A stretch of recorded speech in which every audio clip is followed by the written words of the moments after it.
Olá, é um prazer estarmos dando início ao nosso programa Sala de Imprensa. A gente tem procurado sempre trazer o que há de melhor dentre os nossos entrevistados. Eu acho que hoje nós exageramos. Exageramos porque é um amigo, é um homem público, é um jurista, não é?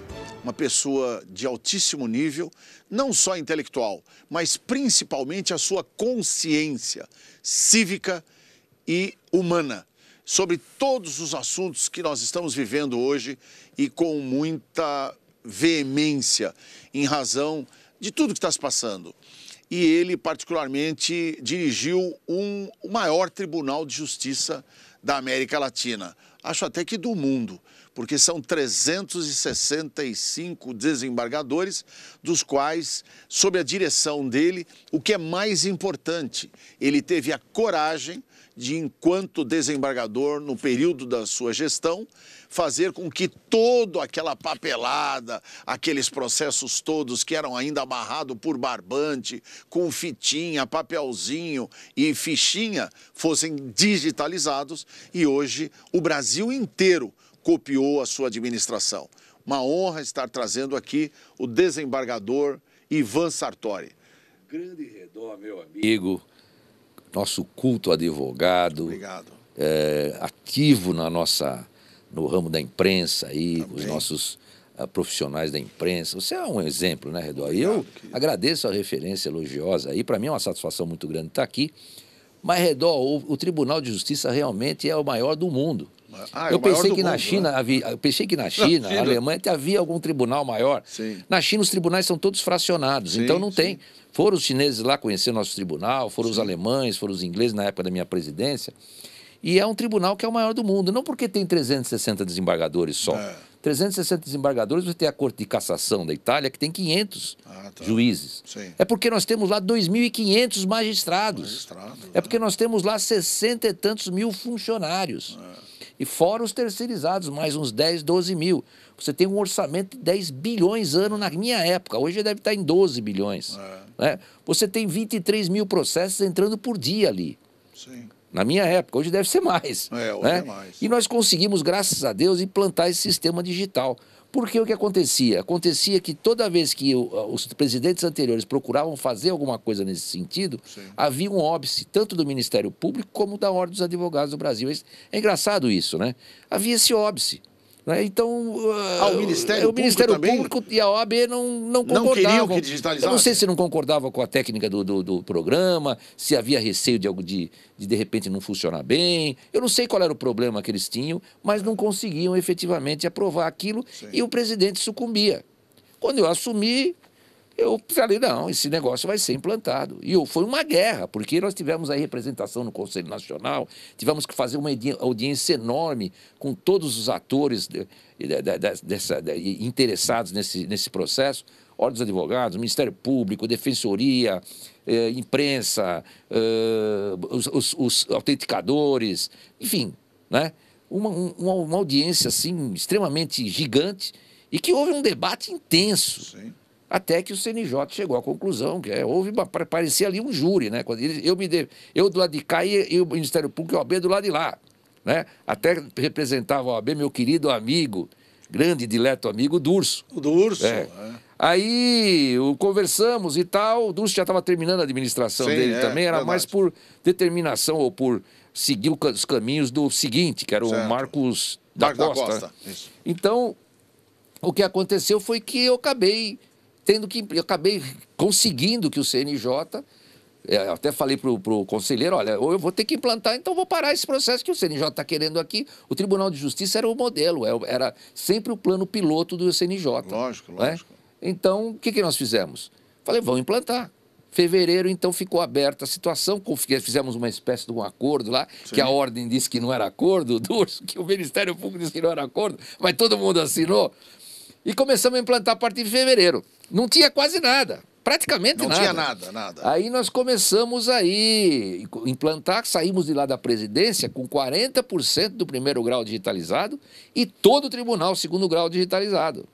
Nós implantamos um sistema de redundância, as colocações também de nossos arquivos, que estavam em regime de colocation, tal. Nós criamos várias estações para a colocação de das nossas estações, né, de armazenamento. Sim. Foi fibras óticas, começamos a implantar as fibras óticas e ficou o modelo. Lógico, tem defeitos, tem. Começou com muito problema, a gente teve que reparar uma série de coisas e tudo mais. E hoje nós foram acontecendo. Mas hoje é hoje nós atingimos o mais moderno que está aí, porque o PJE das outras justiças que veio lá do CNJ, ele veio depois e veio a reboque do SAG, Sim. Né? Se espelhou no SAG e não é eficiente como é o SAG, né? Então, foi uma coisa que os presidentes seguintes também não tinham como parar mais o processo, e o processo se foi, acabou todo digitalizado, graças a Deus.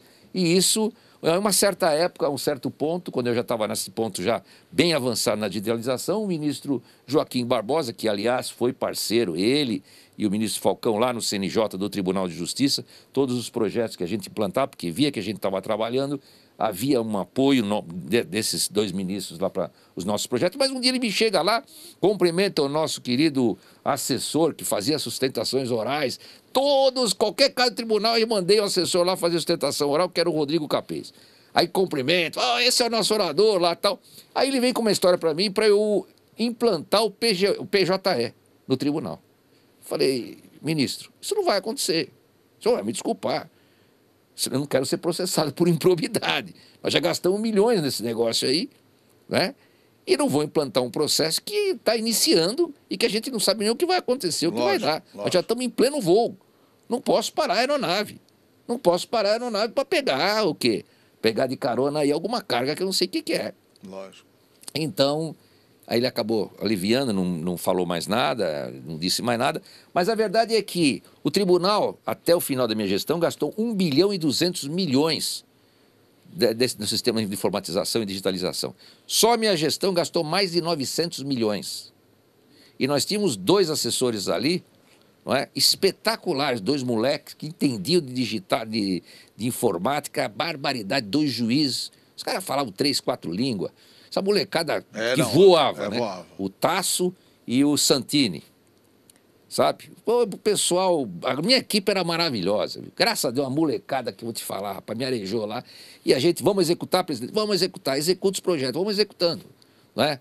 Questão também das construções dos prédios, que depois não deu certo, a gente tinha feito uma licitação para nós construirmos nossos prédios, porque quem fica responsável por isso ali na é a secretaria. Na Conde Sarzeda? Não, construir todos os prédios. Além daquele gabinete do tribunal, construir nossos prédios pelo interior afora, por todos os fóruns.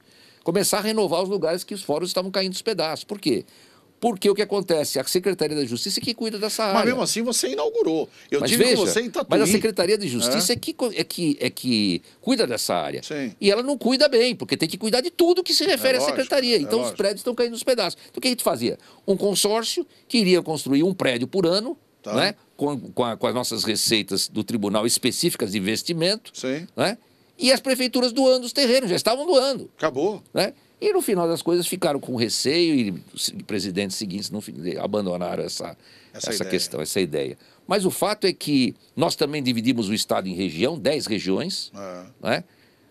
Que precisa, né? Foi ideia de um assessor nosso, do Dr. Regis, né? Sim. Que deu essa ideia, e nós dividimos em 10 regiões, né? E cada região tinha uma administração centralizada ali, que respondia à administração central. Exato. Né? Tinha independência. O almoxerifado não existia mais, era tudo digital. Então a gente modificou o perfil do tribunal. Essa é a grande verdade. Pagamos os funcionários, conseguimos trazer vultuosos recursos para o tribunal, inclusive do próprio Banco do Brasil, que devia muito ao tribunal, sempre esteve aí trabalhando, ganhando muito em cima do tribunal. Nós fizemos tivemos aí um embate violento para que o Banco do Brasil respondesse à altura para o tribunal, o que o tribunal merecia. Isso também trouxe alguma coisa para nós. Também tivemos o auxílio da Assembleia Legislativa, que ali eu visitava o Colégio de Líderes aí semanalmente. Entendi. Tínhamos um auxílio, todos os nossos projetos de lei foram aprovados. E o Geraldo também foi um parceiro. O Geraldo também não se opôs a nenhum projeto nosso. A gente conversava, inclusive a reestruturação do plano de cargos e carreiras aí. Entendi. Né? Então foi isso. Foi uma administração que me tomava 17 horas por dia, né? Não é brincadeira. Eu fale com o presidente, fui visitar cada um dos... Isso antes do Covid, né? Abraçar cada um dos funcionários. Nós tivemos um aumento de 20% na produção. E também a sua participação nos fóruns, né, regionais. Sim, você estava constantemente viajando. Constantemente viajando, fazendo reunião com os diretores. Cumprimentando todos os funcionários, cada um deles agradecendo pelo trabalho, me colocando à disposição, combatendo o assédio moral, não é? Diretamente e com eficácia imediatamente. É um canal direto para isso. Né? Afastava na hora, já resolvia na hora, ver o que estava acontecendo ali. Né? Porque existe muito isso.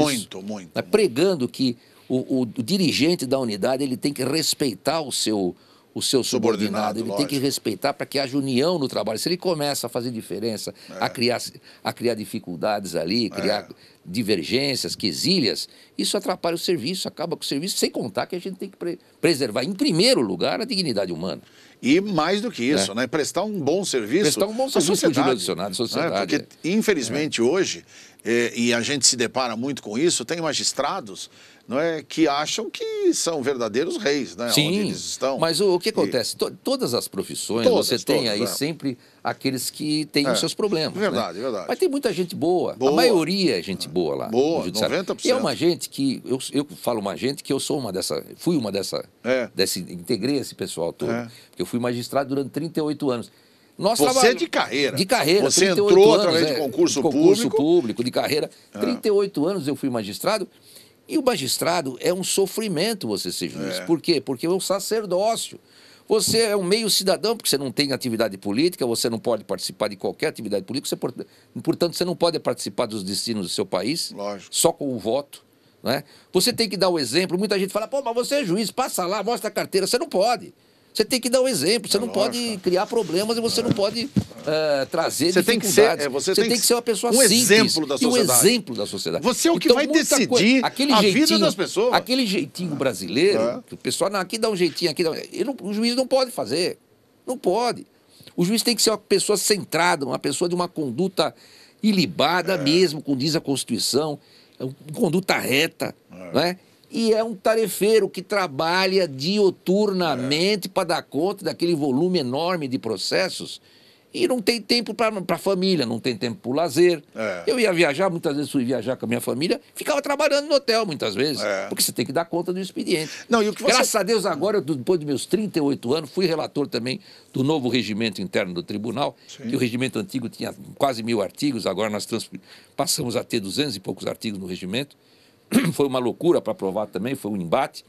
Mas agora eu estou com a minha consciência tranquila do dever cumprido, me aposentei, estou advogando, não é? Tenho a quarentena apenas no 2º grau do Tribunal de Justiça, mas no primeiro posso advogar, e nos outros tribunais todos eu posso advogar. Então estou advogando, estou aí fazendo o meu trabalho, e eu estou me sentindo livre, porque o juiz não é uma pessoa livre, o juiz é uma pessoa controlada 24 horas por dia, seja pelo Conselho Nacional, seja por outros controles que nós temos aí institucionalizados. Além da sociedade, né? Além da sociedade. Isso daí é o juiz. E o juiz tem sido desvalorizado demais. Né? Principalmente aí, agora, esses embates nós estamos vendo aí do STF, com o STJ. O STF acabou extravasando para o lado da política, né? A política, ativismo político total. Então, isso aí, muita gente pensa que é o judiciário. O judiciário faz isso. E não é. Não pode. Muitas decisões ou atitudes que nós vimos do STF, se algum juiz inferior a eles tomasse tá na rua. Qualquer um, seja desembargador, seja primeiro grau, seja ministro, tomasse uma atitude dessa, o cara estava processado, estava fora. Estava fora. Entendeu? Então, imagina, com todo respeito, né? Você estará um inquérito, eu, juiz, estará um inquérito, investigo, julgo aquele inquérito lá na minha comarca. E manda prender ainda. E manda prender, você está com processo de disponibilidade nas costas, ou seja, você é afastado. Agora, um ministro do Supremo... Pode fazer o que quer, o ministro está acima de tudo. Mas está errado. Acima da lei, acima de tudo, infelizmente. E outra coisa, nós temos como operador do direito, se você quiser criticar um magistrado, como eu, você tem que ter todas as cautelas do mundo, porque, inclusive, esses aspectos que você abordou aqui, doutor Ivan, com muita propriedade, na verdade, você tem um valor. A figura do magistrado em cidades do interior é como se fosse... Ele é mais forte que o prefeito. Olha, o prefeito ainda é um cidadão que ele disputou voto e tal. Então, não, esse é o prefeitão, é o Chiquinho do bar, é o não sei o quê da esquina, não sei o quê. Agora o magistrado não, Sua Excelência. Ele tem que ter... Esse é o juiz da comarca. Quer dizer, todo mundo tem por ele um respeito muito grande. Sim. Não é? Agora, infelizmente, hoje o magistrado está sendo desvalorizado pela sociedade por conta de tudo isso que nós estamos vendo aí, principalmente por essas decisões do Supremo. Agora, uma coisa... Essa incongruência, por exemplo, do Supremo, né? Agora você vê o ministro Barroso que está nesse embate com o negócio do voto auditável, ele passa lá no Congresso e fala, eleição não se vence, eleição se toma. Eu não entendi o que ele quis dizer com isso. O cara é presidente do TSE, meu Deus do céu. O que é isso? Mas, com todo respeito, ele é um comunista. Ele sempre Sim, foi. É comunista. A vida dele inteira. É um comunista caviar. Caviar, lógico, entendeu? E outra coisa, veja, com a trajetória do Barroso, ele jamais poderia ser ministro do Supremo. Com o máximo respeito. Sim, ele é um advogado louvável, ele é brilhante e tal. Sim, não tem mas dúvida. ele só. Mas desculpa, com todo respeito, ele só advogou para bandido. Sim. Só para matador. Agora, sabe qual é? Ele era praticamente o imediato, o primeiro homem do Sepúlveda Pertence. Exato. Ele carregava a mala do Sepúlveda Pertence. Ele estava sempre com o Sepúlveda Pertence. Que foi procurador. E desde aquela época, mais de 30 anos, o Barroso quer ser ministro do Supremo. Aí acabou defendendo o César Batista, Cesare Battisti, né? O Tarso Genro trouxe lá para defender, e no final caiu nas graças do Tarso Genro, que pôs ele lá. Né? Conseguiu efetivamente. Ele é técnico, ele é uma cultura, evidentemente, ninguém nega isso. Mas é um sujeito que não tinha perfil. Mas ativista. É ativista. Ele vai para o Congresso Nacional, se reúne com líderes do Congresso. Sim, quer dizer, com todo respeito, ele já deveria estar sofrendo impeachment há muito tempo. Mas não existe possibilidade de impeachment com esse Senado. Né? Com esse Senado e com o Supremo, que existe ali um conluio. É um conluio, não é bem um conluio. Existe ali um acordo de cavalheiros de ambos os lados. Eu não processo eu não mexo com você, você não mexe comigo. É assim que funciona. Não, aliás, na política é assim. E a República? Eu vi outro dia um senador falando para mim, olha, o que você vai fazer aqui, senador? Eu estava conversando com um amigo até. Olha, aí eu vou votar contra. Mas, pô, não está certo, o negócio é certo. Tal. Era uma nem me lembro qual era o tema, mas era uma coisa que ele eu achava que ele deveria votar a favor. Ele falou, vou votar contra. Mas por quê? Porque o senhor entende isso? Não. Eu não vou mexer. Me parece que era o impeachment do Alexandre de Moraes. É verdade. Ele falou, eu vou votar contra. Mas por que o senhor vai votar contra? Porque eu não mexo com ele não mexe comigo. É isso aí. Você está entendendo? Não interessa, se trata de saber se isso é necessário ou não é. Ele não mexe comigo. É o que funciona lá em Brasília. Eu não mexo com você, você não mexe comigo. É assim que funciona. Mas tá errado. E a coisa fica parada. Tá lógico, mas é evidente. Você precisa ter um controle mais eficiente, evidentemente. Você não pode... O ministro Supremo, ele é realmente uma figura de suma importância. Lógico, não tem a menor dúvida. É também o órgão de direção da nação, o Supremo Tribunal Federal. Mas ele não pode tudo como está acontecendo agora. O vale tudo do que está acontecendo agora, isso não deveria poder nunca. Eu tenho certeza que muitos ministros do passado estão se levantando do caixão, horrorizados. Né? Não, e outra coisa, você tocou aqui num assunto fundamental em razão do seguinte, quantos magistrados são, na verdade, verdadeiros eruditos, conhecem profundamente o direito, estudiosos, e a grande maioria, dedicados. viu, Redolfo, fique frisado, são profissionais que trabalham diuturnamente. E aí fala, olha, o magistrado ganha muito. Bom, se você achar que um salário de 20 e poucos mil, não é? Até 30 mil, né, do magistrado, é muito, então nós vamos ver aí, por exemplo, um gerente de banco, vamos ver aí um diretor de banco, vamos ver um diretor de uma estatal, de uma multinacional. Que não tem a responsabilidade que tem um magistrado. É o quádruplo disso. Exatamente. Né? Agora, falava-se em penduricalhos, tudo bem, mas esses penduricalhos nós temos uma situação. A primeira delas é que direitos trabalhistas não são pagos às vezes, e aquilo se acumula. Então é feito o pagamento em parcelamento. Agora, houve abusos? Houve, né? Auxílio isso, auxílio aquilo, houve abuso. Mas isso agora está acabando, acabou. Não tem mais esse tipo de coisa. Não tem mais, Não tem, o CNJ já teve em cima, muitos tribunais, a própria Corregedoria, o próprio Tribunal de Justiça de São Paulo também cortou isso, não tem. O que tem é que você tem atrasados que não foram pagos. Ora, vamos dizer que um diretor de uma grande empresa, uma multinacional, é demitido, você imagina quanto vai ser o pagamento da indenização dele. Vai para mais de 1 bilhão, não vai? Vai para mais de 1 milhão. Vai para mais de 1 milhão. 1 milhão. 1 milhão. Pois é. E não pode dever isso de atrasado, 500, 300, 600, não acaba acumulando. O magistrado é a mesma coisa. Se não paga, Por exemplo, o subsídio, quando foi implantado, não pagaram o subsídio, não pagaram na forma de subsídio. Essa é a diferença que seria. Não pagaram, deixaram rolando, agora tem a diferença aí para pagar. Que tem que pagar. Que tem que pagar. Lógico, é um direito, como é um pode. direito líquido, agora, certo e exigível. Eu defendo, sim, que o juiz deva ganhar bem. E eu também, lógico. Bem, aliás, lógico. eu sou da opinião também, que todos devem ganhar bem. É fundamental. Delegado, promotor, juiz, isso é fundamental. Não, lógico, não estamos falando nem de médico, estamos falando nem de professor, que aí muito mais ainda, lógico, evidente. Que tá, mas você vê, até hoje os delegados não conseguiram. Mas os delegados aqui em São Paulo, por exemplo, está uma situação complicadíssima. Dificílima. Não tem como. Um profissional, um homem que tem uma autoridade, que vai investigar vai fazer investigações, diligências criminais de alta importância, vai ganhar o que ganha? É um absurdo. Não, e outra, já que nós estamos falando sobre salários e principalmente de servidores públicos, você vê o caso dos militares. Um general 4 estrelas. Nossa! Que é um fala absurdo. no mínimo 2 idiomas. No mínimo. Tem sempre o... Doutorado. Para chegar a general tem que ter no mínimo 2 doutorados. Pois é. 2 doutorados. Eu achava que era um, tem que ter 2. 2 doutorados para ser general. Então, veja, ele ganha no máximo 20 mil reais no final da carreira dele. É um absurdo. Quer dizer, isso é um absurdo. Absurdo. Isso é um atentado. É um atentado. E aí dizem agora... O major ganha quanto?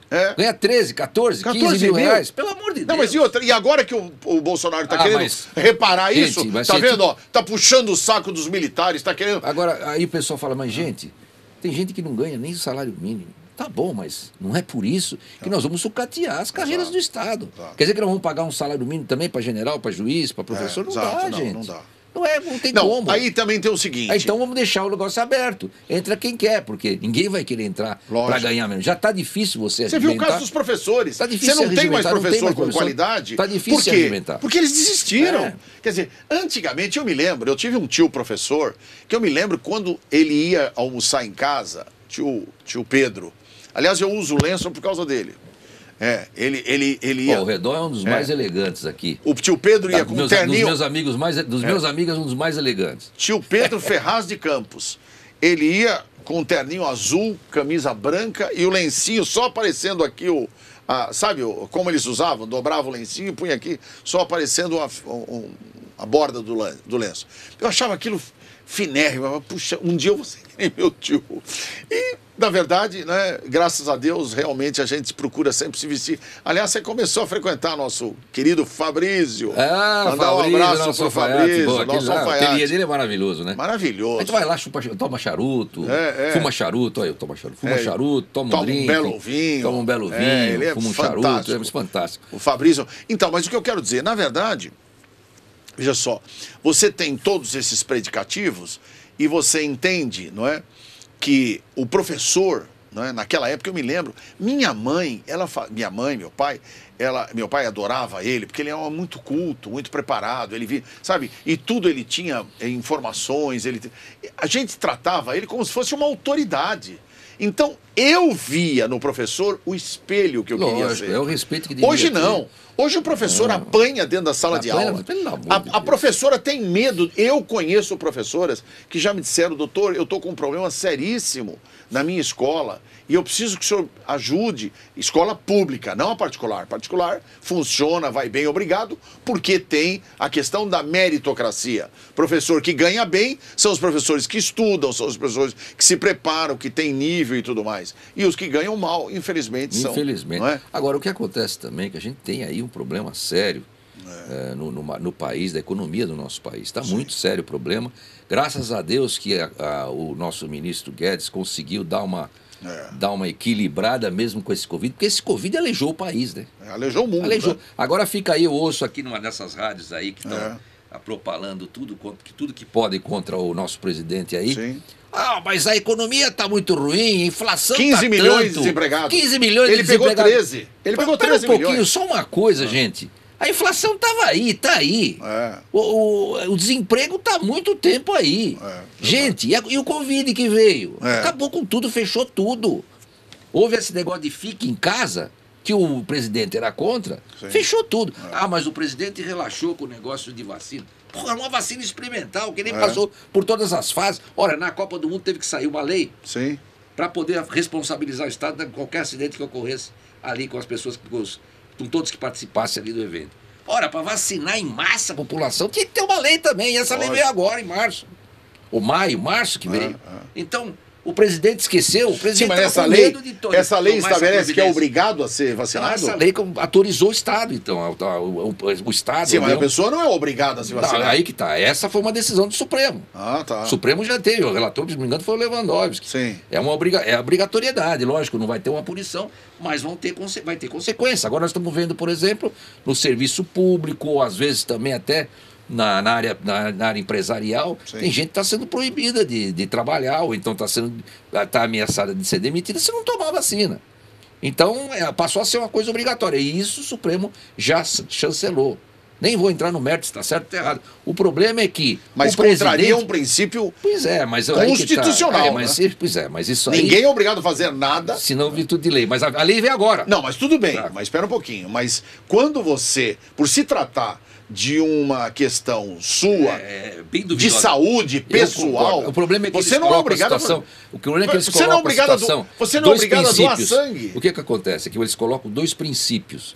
O princípio da sua individualidade e da coletividade. Né? E o princípio do bem da coletividade que prevalece. Então, é isso que eles entenderam lá. É discutível, mas é uma decisão. Agora, o presidente não atrasou nada, ele não podia vacinar em massa. Sim. Ministrar a vacina que não passou as etapas que tinham que ser passadas. Todas as vacinas anteriores tiveram várias etapas. Não é? Essa foi uma coisa corrida e que não percorreu todas as etapas. Indiscutivelmente. Então é uma responsabilidade muito grande vacinar todo o povo indiscutivelmente, sem ter uma certeza. Quando ele viu que a situação realmente era de acontecer, ele passou a vacinar. O presidente é um genocida. Não, o presidente foi cauteloso. Agora, é verdade que ele poderia ter tomado uma atitude mais incisiva também com relação à questão da pandemia. Sim. Aquelas questões da proteção sanitária, sim, máscara e tudo mais, propalar isso como presidente. Isso eu acho que ele deveria ter feito. Utilização do álcool em gel. De álcool em gel. Eu acho que isso ele deveria ter propagandeado. Manter as pessoas mais distantes. Ele manter as pessoas distantes. Todas essas... mas aí não vamos negar também o seguinte, que logo de cara o Supremo, de novo... Sim. Na verdade, atentou contra o Pacto Federativo, contra o Pacto Federativo. Exatamente. Pois é, porque ele tirou simplesmente... Agora o Supremo soltou uma nota que não fez isso. Ele fez! Lógico! Ele retirou todos os poderes do chefe do Poder Executivo. E ficou essa bagunça, gente desrespeitando a Constituição, ficou uma balbúrdia, cada prefeito fazendo o que queria, transformando o decreto em mais do que mais força de Constituição. E outra, aqui em São Paulo... Pelo amor de Deus, aqui em São Paulo esse Dória fez loucura. Portas foram, na verdade, soldadas. Pois é. Olha, imagine você soldar a porta do estabelecimento comercial, porque o empresário quer abrir o estabelecimento dele. Tínhamos que ter cuidado? Tínhamos. Temos que ter cuidado? Temos. Temos que observar todas essas normas sanitárias? Temos. Agora, nós não podemos parar o país, gente. Lógico, nunca pôde. O Brasil não aceita isso. O rico fica em casa, vai lá o artista da Globo, que está lá na sua culinária, está fazendo os seus arranjos, está fazendo aí o seu origami. Mas ele se esquece que tem um barraco lá embaixo, sei lá, de 1 quilômetro, 2 quilômetros dele, que o cara tá com 10 pessoas lá dentro. E não pode. E não pode fazer nada, e não tem o que fazer, e não tem o que comer. Porra, isso é uma incongruência que eu nunca vi igual. É um absurdo isso aí. Né? O Brasil agora está tomado a imprensa agora está... A grande parte da imprensa, com todo o respeito, está disseminando ideias e o ódio, ideias completamente comunistas e o ódio. Né? Defendendo o caos. Infelizmente, a gente tem que pôr a mão na cabeça. É todo dia ataque para o presidente. O presidente está trabalhando, ele é o nosso presidente. Quem vai fazer? Gosta ou não gosta? Ele é o presidente, ele foi eleito. Vamos deixar o homem trabalhar, caramba. Não, e outra coisa. Nem é por ser o Bolsonaro. E aí seja Bolsonaro, fosse outro, tá eleito, deixa o cara trabalhar. Exato. Não, e outra coisa.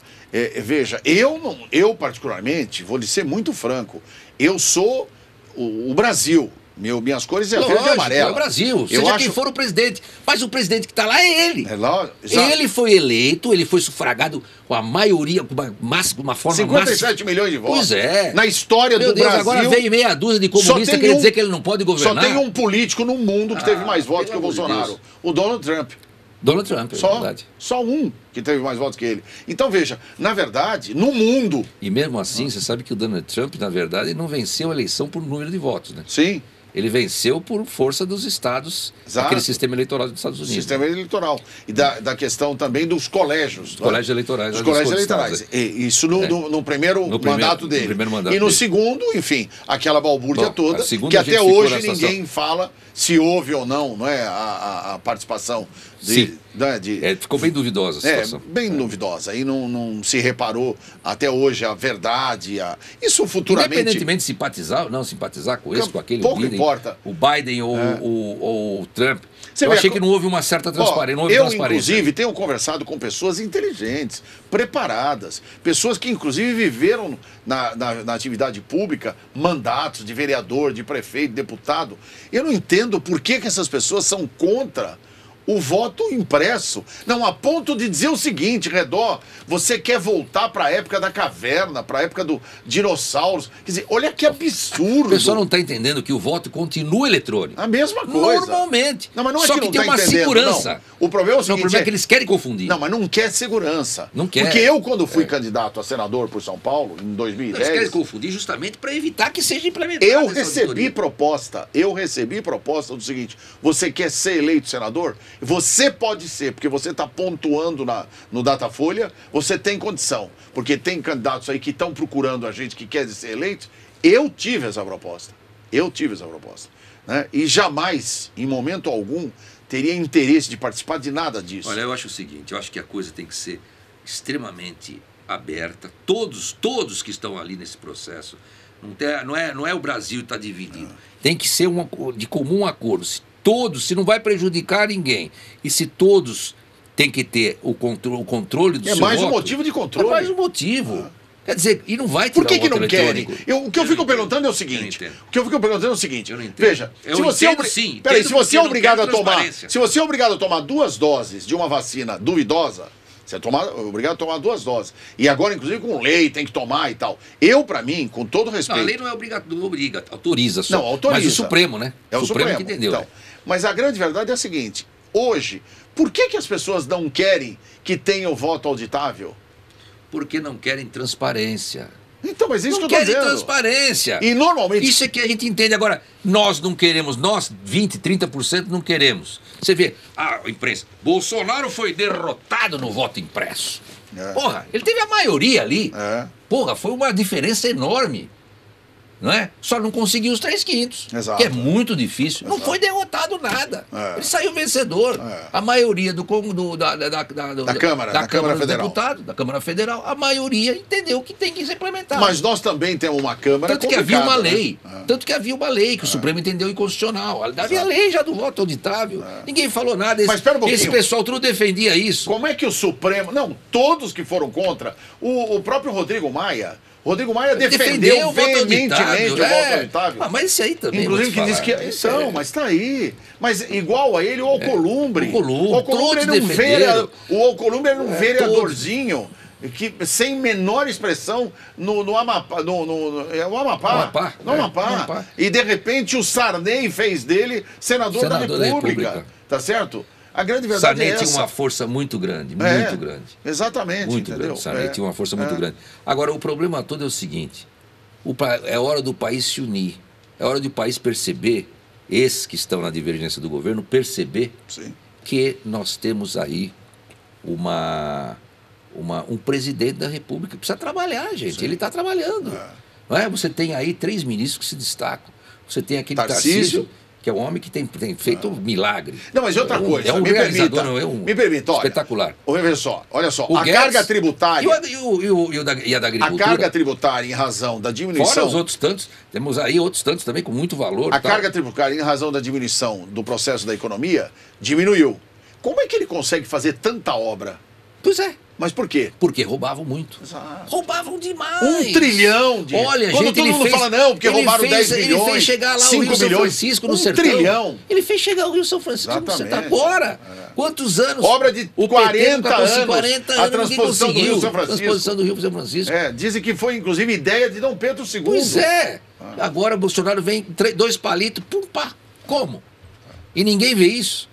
Ninguém vê que ele está enxugando a máquina. Ninguém vê que os milhões, milhões e bilhões que iam para a imprensa, do nada, secaram. Ninguém vê aquela Lua Rouanet que só beneficiava o artista rico. É verdade. Não é? Quando aquilo tem que ser para o artista necessitado. Não é? Então você beneficiava aí esses artistas todos, que agora estão tudo, lógico, obviamente contra o Bolsonaro, porque não acabou a... Mas todos se encontram em Paris, teta, né? Nova York, Milão. Sim, estão tudo lá. Aqui, esses comunistas todos deviam estar tudo em Cuba. Eu não sei o que eles estão fazendo em Paris. Mas eles adoram, né? Eles não eu vão não sei, para Cuba, Paris, Londres. para Nicarágua. Pois é. Pra... Pô, vai para Cuba, vai para Nicarágua, vai para esses lugares. Para Venezuela, para Bolívia. Porra, ali na Venezuela tá uma beleza para esse pessoal. Então. Pô, esse pessoal tem que morar lá. Né? Um verdadeiro absurdo. Mestre, a grande verdade é a seguinte, o show é empolgante, mas eu queria que, nesse momento, nós tivéssemos uma chance de mostrar a trajetória do meu querido entrevistado. A trajetória dentro da magistratura, a trajetória também, você teve uma aparição pública, política importante. Sim, eu fui candidato. Você foi candidato a prefeito a fui Santos. O segundo colocado. Foi o segundo nós fomos colocado. Para o segundo turno por menos de 800 votos. Menos de 800 votos, teria provocado o segundo turno. E eu aí a gente não sabe se a máquina, se o voto tenho minhas eletrônico dúvidas não também, entrou porque demorou 8 ação, horas para ser apurado lá de Santos, né? Então, na verdade, a gente tem todo um processo que, infelizmente, é um segmento altamente nevrálgico, tá certo? E você, então, nesse momento, está com a atenção das nossas câmeras para a sua despedida. Redó, meu amigo, é uma satisfação muito grande estar no seu programa. Você exagera um pouco nas minhas qualidades, porque você é meu amigo, né? Mas eu tenho uma satisfação muito grande de estar aqui, tenho uma satisfação de falar aqui em prol desse governo que está realmente realizando muito. Eu estou aí defendendo que esse presidente faça ainda mais, independentemente seja quem for, porque ele foi eleito e ele é um homem sério. Lógico. Não é? E democracia é isso. E tem problemas, não tem problema aqui, problema. Todos nós temos problemas, todos nós temos defeitos, não existe. Não é? Agora, o que a gente espera? Espera que nessa próxima eleição haja transparência. Que é o mais importante. Que é o mais importante. Se não for o voto dessa forma impresso, que haja um outro tipo de controle. Porque esse negócio só daqueles boletins, aquilo não funciona. É o BU. Nós sabemos que aquilo lá pode ser manipulado. Muito. Né? Então, nós temos aí pareceres, inclusive, dos peritos federais, né? Que demonstraram claramente. O advogado, aliás, fez uma sustentação brilhante. Lá, desses peritos federais. E houve interrupção a todo momento, porque eles não se conformavam, os ministros, com as colocações tão claras e objetivas e racionais do advogado. Então, gente, nós precisamos amar o país. Nós não podemos ficar nessa briga, nessa discórdia, nessa divergência. Temos que amar o país, temos que apoiar esse homem que está aí fazendo o seu trabalho. É isso que a gente tem que fazer. Né? E quem não concorda vai morar em Cuba, vai morar na Venezuela. Né? Na Bolívia. Esse pessoal na Bolívia, né? Esse pessoal que é comunista, que está querendo implementar e trazer de volta o nosso querido amigo PT. O nosso PT, o nosso querido amigo presidiário Lula. Meu amigo, não, perdão. Estou falando presidiário Lula. Né? Ex-presidente e ex-presidiário. Trazer esse homem de volta, trazer essa corja do PT de volta, pelo amor de Deus. É um atraso. E mais do que isso, eu acho que nós podemos, na verdade, ter uma consciência, não é? De fazer com que a vontade do povo brasileiro seja realmente exercida. E não, através das urnas eletrônicas, seja retirado o direito de que o eleitor possa se expressar. Porque através de um voto que você não tem como auditar... Lá, gente que ia votar lá e não conseguia votar porque já tinha votado no lugar dele. Exatamente. Ou gente que tentava votar num candidato e não saía, caía no outro. Exato. Então isso aí a gente sabe que é passível de invasão tranquilamente. Isso aí, negar isso é legal que existe o sol. Pô. Exatamente. É isso, conversar com o Ivan Sartori é assim mesmo, esse fervor, esta batalha positiva, onde a gente realmente tem alguém que tenha opinião e ponto de vista claro e reto. A todos vocês que nos assistiram ao nosso programa Sala de Imprensa, muito obrigado. Até a próxima oportunidade. Até lá, tchau, tchau.